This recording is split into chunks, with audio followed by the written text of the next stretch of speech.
Dala ng matibay na hangarin na talikuran ang armadong pakikibaka, pusang loob na sumuko sa mga otoridad ang isang miyembro ng Communist Terrorist Group sa lalawigan ng Eastern Samar.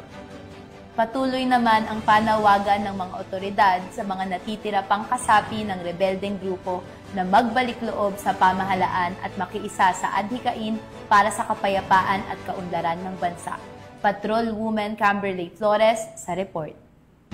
Voluntaryong nagbalik loob sa pamahalaan ang isang miyembro ng Communist Terrorist Group sa Barangay Macapagal, General MacArthur, Eastern Samar. Ang pagbabalik loob ay resulta ng matagumpay na pakikipagnegosasyon ng mga tauhan ng 2nd Eastern Samar Provincial Mobile Force Company kasama ang Provincial Intelligence Team Eastern Samar Provincial Intelligence Unit sa aktibong suporta ng Kasimbayanan at Advocacy Support Group. Isinuko rin ng nasabing surrendery ang isang unit caliber .38 revolver at 4 na bala. Samantala, nakatanggap naman ang nagbalik loob ng agarang tulong na bigas at grocery items mula sa mga kapulisan. Ang nasabing surrendery ay nasa kustodiya ng 2nd Eastern Samar PMFC para sa facilitation ng kanyang posibleng enrollment sa programa ng ating gobyerno na Enhanced Comprehensive Local Integration Program o ECLIP. Patuloy ang panawagan ng pambansang pulisya sa iba pang mga miyembro ng CTGs na iwaksi na ang maling ideolohiya at magbalik loob sa ating pamahalaan upang makasama ang pamilya, mamuhay ng payapa at patuloy na sumuporta sa mga programa ng ating gobyerno.